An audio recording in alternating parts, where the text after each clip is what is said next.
Right. Well, then let's get going. I'm Dan Schwab, and Gwen Volpel and I are here today to walk you through the Leadership Challenge workshop to help you prepare for that. That's what we're here for today. Our first objective is exactly that, is to help you look ahead to how you can make this workshop a great learning opportunity for you and for both agencies that you're part of. We're really excited about that, is getting you ready for that. And specifically, we're going to look at how you what steps you take to complete the Leadership Practices Inventory, which is the assessment connected to this program that we need you to start in the next week or so. And we'll explain that as we go along.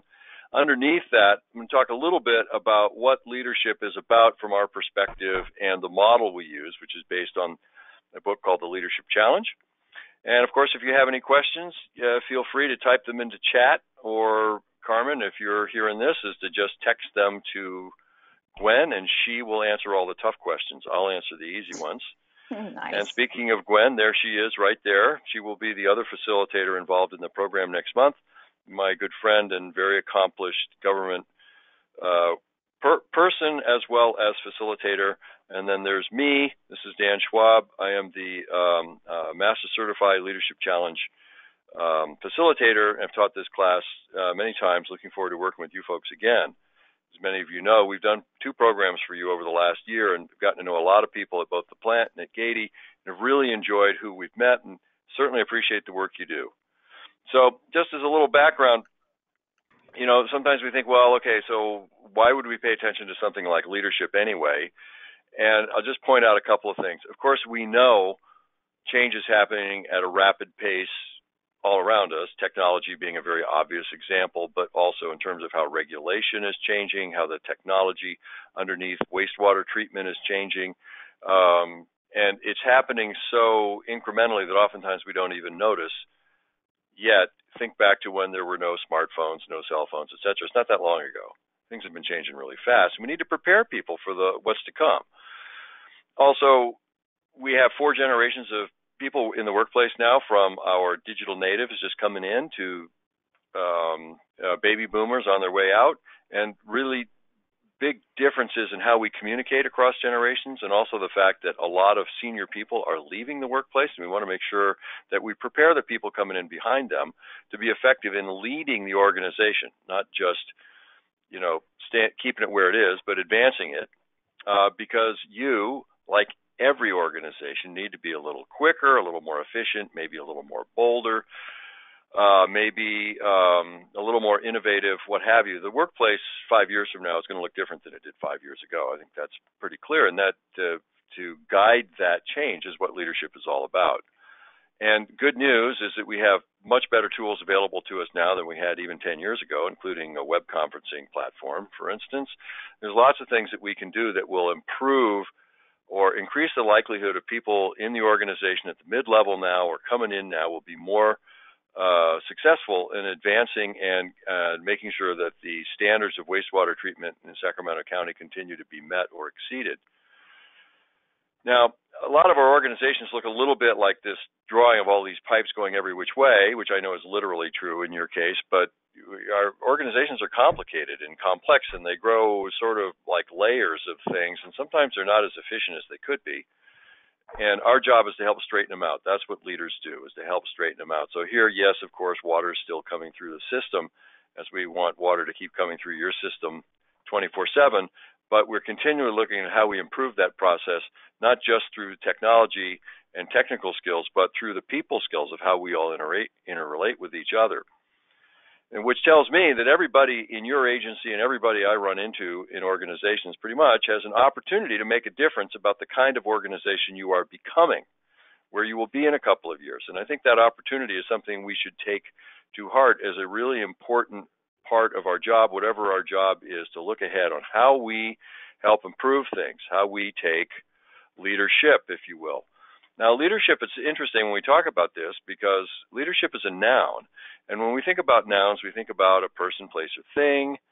Well, that's all fine, but we like to think about leadership in a sense of a verb or a set of actions. What does it mean to lead? Because in that sense, everybody has the opportunity to lead. It's not just about your job title or what's on your business card, because it's not necessarily the case that people who are in, quote, leadership positions, unquote, are effective at leading people. It's not necessarily true. But we believe that every person in the workplace who's successful in other ways, professionally successful, has the ability to lead, that is, to engage in a set of behaviors that influence the course of events. And we base our work on the work of Jim Kouzes and Barry Posner, who wrote The Leadership Challenge. And this was the question that they asked in 1985 when they started this work at Santa Clara University. What practices do leaders engage in that distinguishes them from otherwise competent people? In other words, what is it that leaders do? Not what position do they hold, but what actions do we actually take? Because that turns out to be a very fruitful line of research that these two guys started off in the mid-'80s and are still pursuing. And now, at this point, their book, The Leadership Challenge, is in its 6th edition. More than 2 million copies are in circulation worldwide. They've been very, very successful and have created a brand owned by Wiley Publishing called The Leadership Challenge, which provides, they've published more than 20 books about leadership and sponsor the Leadership Challenge workshop, which Gwen and I are certified to lead, and we'll be leading with you in a few weeks here. And rather than think we just made up the content, it's actually all research and evidence-based. Leadership Challenge is very deeply researched, more than 30 years of collection of data from many sources, thousands of case studies. The data has now been collected in more than 81 countries. Gwen, I got this from Barry Posner just the other day. We used to say 72 countries, but they keep expanding. Okay. Mm-hmm. They keep expanding where they're doing this work. And the LPI, the Leadership Practices Inventory that you'll be participating in, we've had more than 3 million people engaged in this inquiry to date, from all functions, all levels, and from all countries. Really quite interesting and valid look at how we measure leadership. In addition, there have been hundreds of research studies written by others, mostly PhD studies, about leadership and about the Leadership Practices Inventory that are based on Jim and Barry's work. So it's all good stuff, and I think you will resonate with it, as most of us do. Gwen and I have taught this to many, many different kinds of organizations and different levels, and people of different ethnic and whatever background. I've taught this overseas quite a bit as well. It's usually very well received because the basic model, the 5 practices of exemplary leadership, are kind of common sense. That if we want to influence others and influence the course of events, if we engage in these 5 practices, we're going to be more effective. And that is to model the way or set a personal example, lead by example. Second being to inspire a shared vision of the future, to point people in a direction that's going to take us the direction we want to go. To challenge the process, to engage in continuous improvement and always improving and fixing things. And then do this through the agency of others. So by enabling others to act and encouraging the heart. Through these 5 practices, they essentially tell us what to do. If you want to be more effective influencing the course of events or making a difference in your world, whatever that means to you, engage in these practices more frequently, and chances are that you will see a result from that. And many of the people we've talked to at the plant, between your 2 agencies, there have been about 50 people through this program now, and we've heard a lot of great stories about how they're able to put these things to work in a very practical way. So when we talk about model the way, the first practice, as I said, it's about how we set a personal example for other people, because it's true that we follow we will hear what people have to say if we believe in who they are. So this is a way of saying, as leaders, we need to be clear on what our values are and speaking in our own voice. And then setting the example by aligning what we do with the organization overall, over the values of your 2 agencies, for instance. So in the workshop, we'll spend a considerable amount of time talking about what this means and delving into, well, what are your personal values now, and how do you express them in a way that is in alignment with your organization. We'll also talk quite a bit about how we inspire a shared vision, which is, as leaders, what we do to help people look farther ahead. Because leadership, if it means anything at all, it's about the future. It's about helping people see possibilities in the future and then want to be part of that. And the job of the leader is to pay more attention to what's coming at us and where we're going, and helping people see something there that motivates them to be part of creating that future. So we have to both envision the future and enlist others. Really interesting set of skills around this that we will talk about in the workshop. But having a vision, as important as that is, isn't going to make it happen, of course. We have to challenge the process, which is to take a look at the way we do things day to day and continually be improving and seeking ways to innovate, to grow, to change, to make things better. That leaders change things, essentially, and help others feel comfortable about the uncertainty of change by constantly generating small improvements and learning from the inevitable mistakes. Our job as leaders is to help other people become change agents and to have courage looking ahead that the improvements we're making are leading us somewhere, like towards our vision. When it comes to people, another way to say this might be that the job of the leader is to help other people succeed or to enable others to act. And that's, first of all, by remembering that our success at work is all about the relationships we create with other people and nurture with other people, and how we create that atmosphere.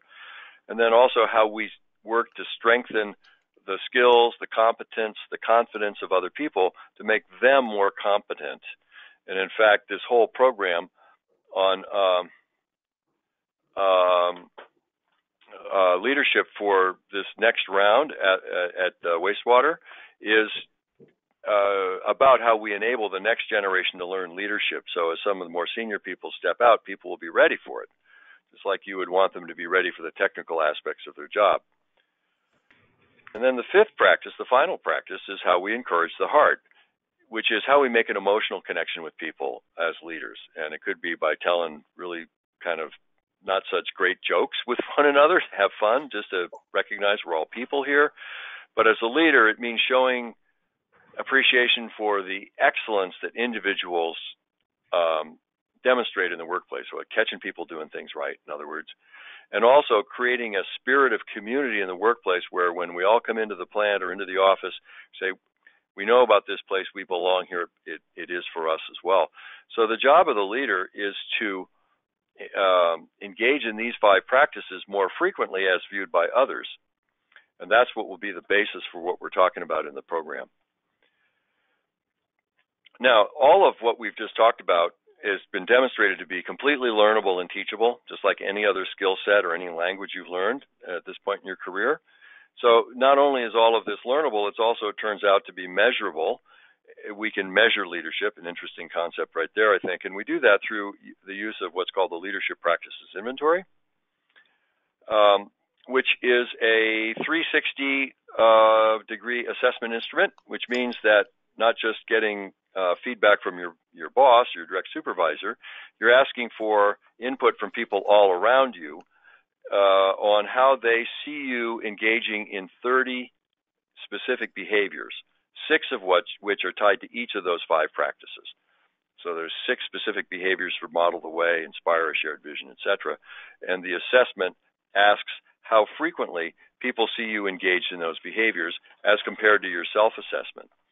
So to understand this a little more, this particular 360 tool is put together through a very long process of both using qualitative and quantitative research methods, and also all the research that came out of people's stories about when they were at their best as leaders.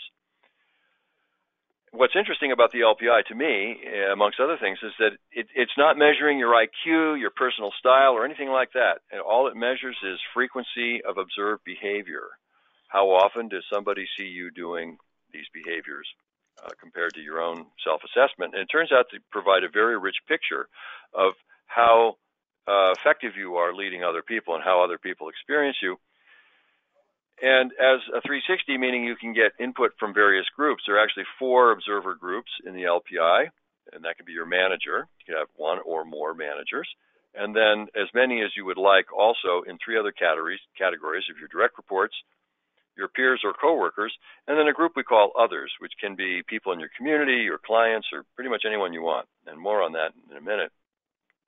About the LPI, what we find is that it's the scientific basis of the method used to measure leadership is very strong, it's reliable, and it's valid. It measures what it says it measures. And that there's a very strong correlation in our data that show that the higher you score on the LPI, the higher frequency you record, the more effective you are in a number of more traditional business measures like productivity, turnover, absenteeism, things like that. Meaning that it's really worth paying attention to the LPI, because the higher people score you, more likely the higher the influence you have with others. The more frequently people experience us engaging in these behaviors, the more effective they're likely to find us to be. And that's a really good reason to be doing this, and one reason why we've done this with so many people. So, as I said, the rating scale measures frequency and nothing else. It's very simple, and it runs on a 1 to 10 scale from almost never to almost always. So when you come to these behaviors, you will score yourself numerically. Well, I usually do that, so you give yourself an 8. If you say, well, I do it once in a while, you give yourself a 4. Your observers will do the same thing based on their experience of you. There are no right or wrong scores. It's a matter of more like a fingerprint of seeing where you are now. Okay. So let me give you an example of what some of the specific behaviors are. So under model the way, the question would be, how frequently do people see you set a personal example of what you expect of others? Okay, and if people see you doing that a high degree of frequency, they give you a relatively high number. Under inspire a shared vision, one of the 6 behaviors is, how frequently do you paint the big picture of what we're trying to accomplish? Because most of us are caught up in detail. It's just part of work, but we need to be reminded what it's all for and where it's going, right? Or for challenge the process, do you take initiative in anticipating and responding to change? Because that is the job of the leader, is to anticipate what's coming and respond appropriately, rather than waiting for change to come to you.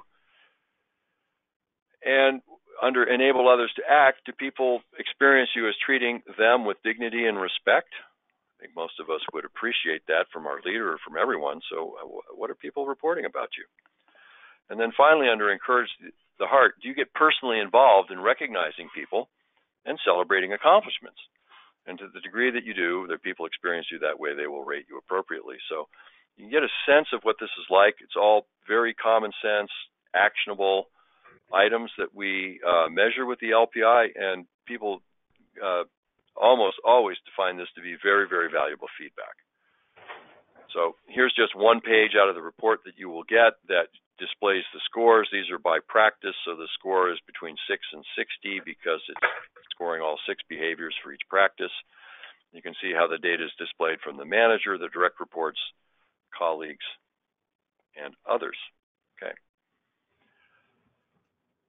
So now what to expect about the LPI and participating in it effectively is, first of all, you're about to receive an email from Samantha Kerrigan, who's our survey administrator, who will set this up in the next few days. And you'll get an email from an address, notifications@LPI online. And the subject line will be LPI assessment or online assignments created. And you click on that link, and it will take you to your distinct, unique LPI page.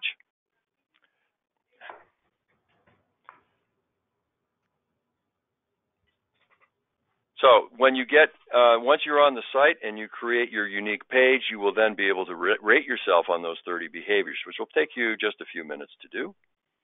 How frequently do you do these things? By your view. And then you have to add your observers. And we would suggest somewhere between 8 and 20 to put into the system to ask these folks to give you feedback on your leadership behavior. Probably 75 to 80% of the people you ask to do this will complete it. So make sure to think of a good list of people. These are people that you interact with regularly and whose opinion matters to you about how they see you, this feedback being so valuable. And all you need to put people into the system is their first, last name, and an email address. Our suggestion would be that you have that list prepared before you go on the LPI site, so it's quick for you to put them in there and you're not thinking, well, who else should I nominate here? So that this makes good use of your time. Altogether, it'll be about 20 minutes probably. So now back to who you choose as observers. As we said, you can choose a boss, a manager, and that could be the person you report to right now, or maybe someone from a recent job if you've changed jobs fairly recently. You can also have more than one. You can have several people if you work in a more matrix situation. Direct reports are the people you supervise. Your coworkers are people in the organization where there's no reporting relationship. And the others category can be anybody.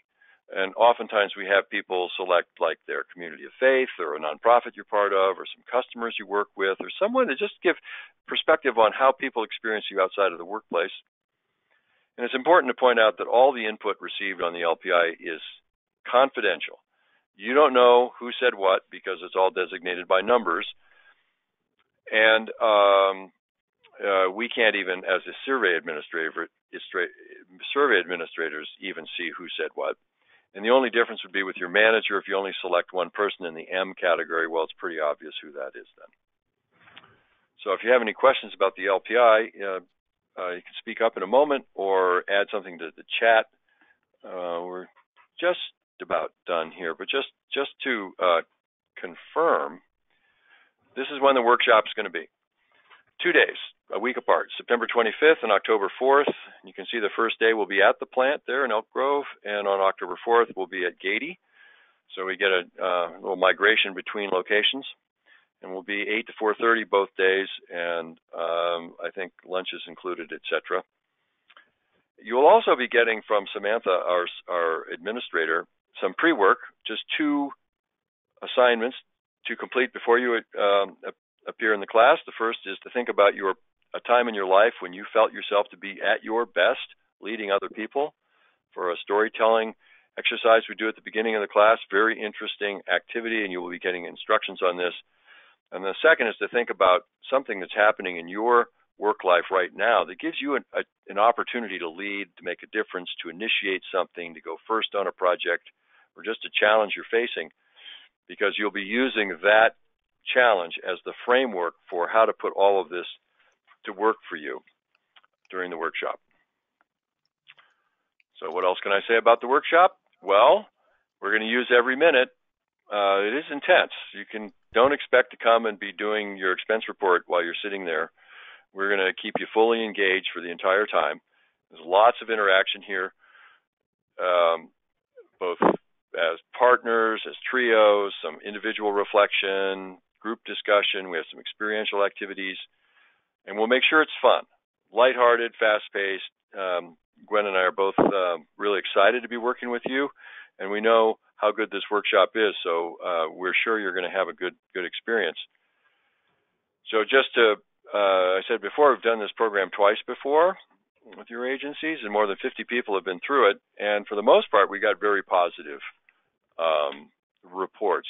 And when I was up there 2 weeks ago, I met many of you then, we had a couple of people come in and give some testimonials, and just in sum, it seems like this is something that's made an impact for people up there, which of course is our desire. So, okay. So just to sum up here, this is our basic stance about what we do teaching this workshop, is that everything you do as a leader is based on an audacious assumption, and that is that you make a difference. And you can make a difference. You can make more of a difference going forward in making your organization work better for you and for other people as well as for the public. This is all about how we all take responsibility for creating a great workplace. So with that, we'll see if we have any questions that came up. Or Gwen, you have anything that you'd like to add? No, I think that was a really good overview. And as you said, Dan, we've had some really good success stories. And, I've had a chance to work with some of the management team at O&M yesterday and get to go back tomorrow. So there are a lot of really strong leaders, and I'm really, kind of inspired by the challenges they're taking on. It's the time you talked about change being a little bit slow. I think change is pretty fast where they are. So they're hanging in there. Good. Great. So, as questions arise, of course, Rich and Carmen are the sponsors for the program internally, and they can easily connect you with either of us if you have a specific question or concern about this workshop. We look forward to seeing you on September 25th and making this the best possible learning experience for all of you. So thanks for your attention today. And if there are no further questions, we'll sign off. Okay. I don't see any. Great, thanks. No questions on Carmen's end, so we're good. All right, thank you, Okay, thanks. everyone. Okay, thanks a lot. Thank you. See ya. Thank you. See you soon. Bye-bye. Bye.